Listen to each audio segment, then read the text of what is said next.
Alors cette photo, elle permet un peu d'avoir une vision globale du lieu.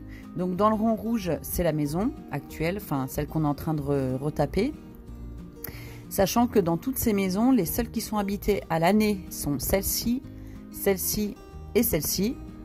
Celle-ci étant une maison secondaire, voilà. Donc la première parcelle se situe ici. Donc comme on peut le voir, c'est à réhabiliter, quoi. Il y a du boulot pour en refaire une prairie. Et au fond donc de cette parcelle, il y a la deuxième parcelle, donc la parcelle boisée, qui commence comme ça et qui finit un peu plus loin. Donc la parcelle de prairie, elle fait 6500 mètres, je crois.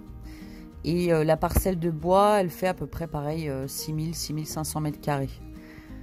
Voilà, donc je ne sais pas si on s'en rend bien compte sur cette photo, mais ici, il y a une falaise, donc en bout de notre terrain.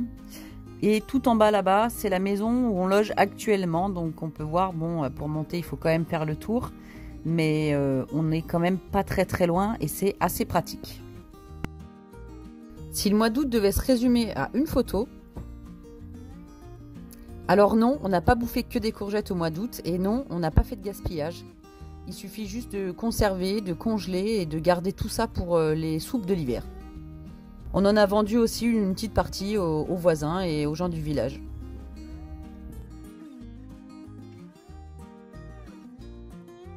Allez, une petite vidéo des courges sauvages. À nous, les courges et les courgettes, c'est comme les patates. On les plante le printemps et après, on n'y retourne jamais. Juste pour ramasser. Là, j'ai désherbé un coup parce que ça devenait vraiment cata. Donc ici, c'est le parc d'hiver des chevaux. Donc quand on enlève les chevaux au printemps, on touche à rien. On vient juste planter les courges et les courgettes directement dans le fumier de l'hiver. Et cette année, normalement, on ne désherbe jamais. Mais cette année, elles ont eu tellement de mal à démarrer avec le sale temps qu'on a eu, que du coup, l'herbe a pris le dessus et j'ai été obligée de venir désherber un coup. Je pense que ça devrait aller. Donc là, il y a à peu près, je sais pas, peut-être 20 ou 25 pieds de courgettes de différentes sortes. Donc ils sont assez gros, hein. Avec voilà, typiquement ça c'est un pied, quoi. Ils sont assez gros. Et alors le problème qu'on a, c'est pas que le gibier vient les manger, c'est que le gibier marche dessus. Voilà la taille des feuilles.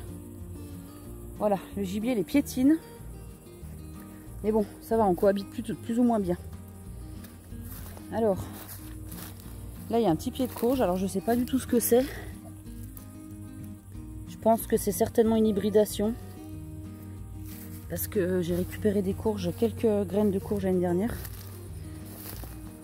Donc là elle tire un peu la tronche parce que je les ai un peu secouées pour débroussailler.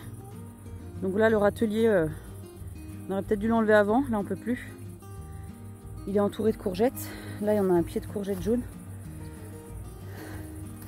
Et puis là encore des courgettes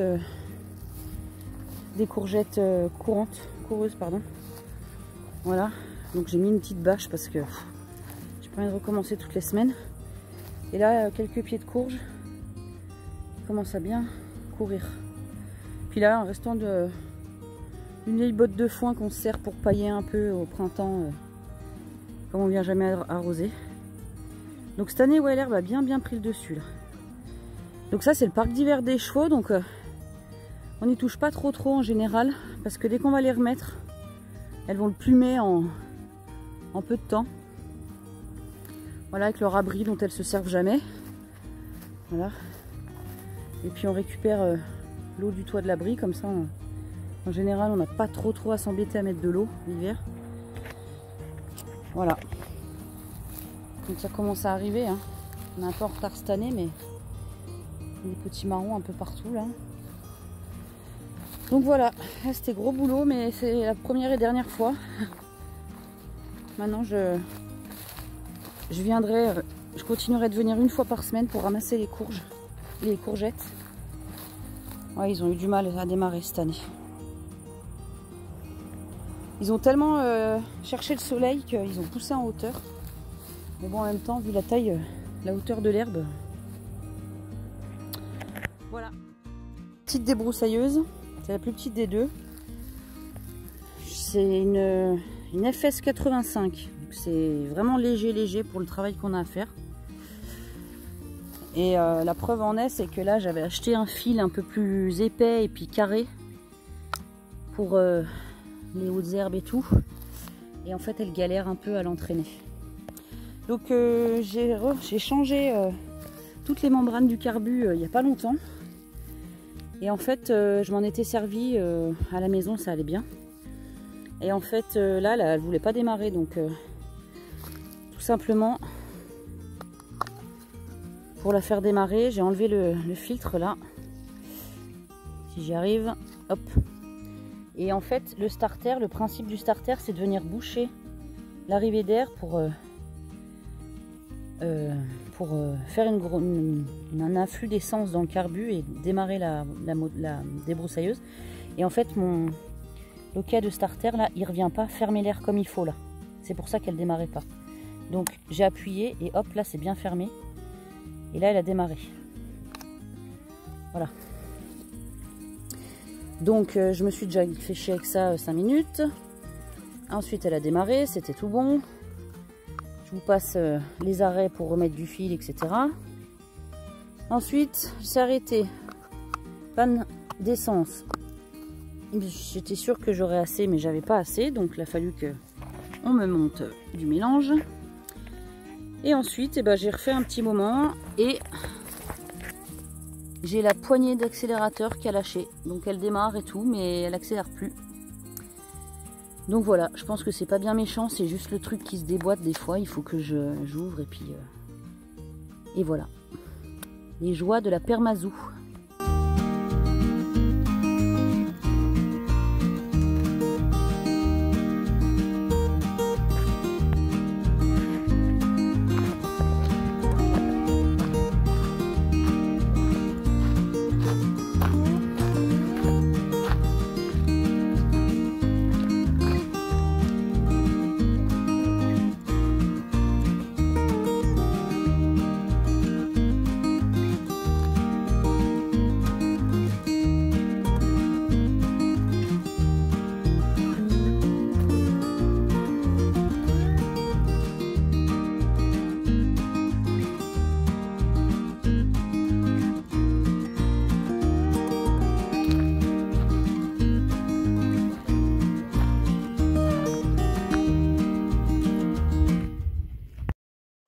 Septembre, c'est aussi la récolte des patates. Cette année, ça a été une catastrophe, mais je pense que c'est chez tout le monde pareil. À cause du mildiou, on a balancé au moins 50% de la récolte en ramassant, plus tout ce qu'on achetait par la suite qui pourrissait petit à petit et qu'on évacuait pour pas pourrir le reste. Aujourd'hui encore, à la cave, il y a des pommes de terre qu'on enlève régulièrement parce qu'elles se mettent à pourrir, parce qu'elles étaient attaquées par mildiou. Donc la récolte a été un peu maigre, mais bon, on a quand même pour quelques mois de stock. Alors ma convalescence m'a pas permis grand chose. J'ai quand même réussi à lazurer toutes mes fenêtres. Et à aller faire un petit tour au fond du terrain. Donc ça c'est le fond de la parcelle enherbée.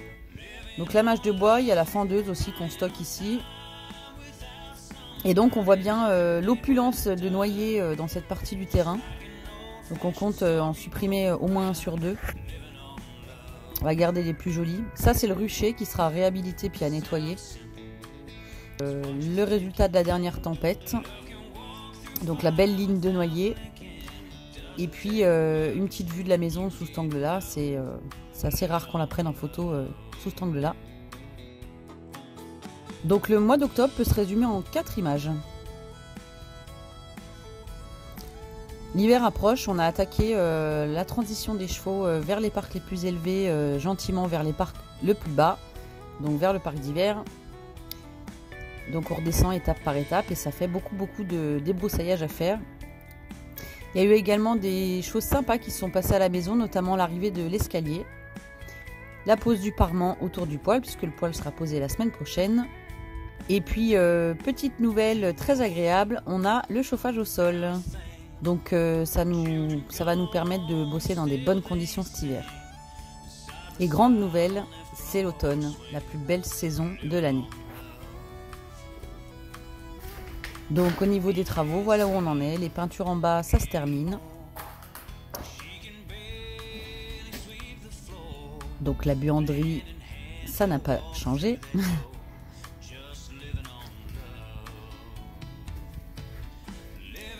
Avec les belles couleurs de l'automne. Le parement, donc on va poser 2 poteaux ferraille noir mat sur les côtés. L'escalier qui est déjà tout empaqueté.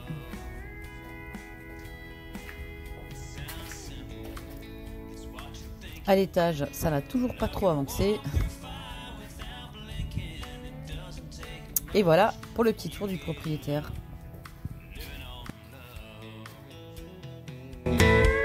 Living on love, buying on time. Without somebody, nothing ain't worth a dime.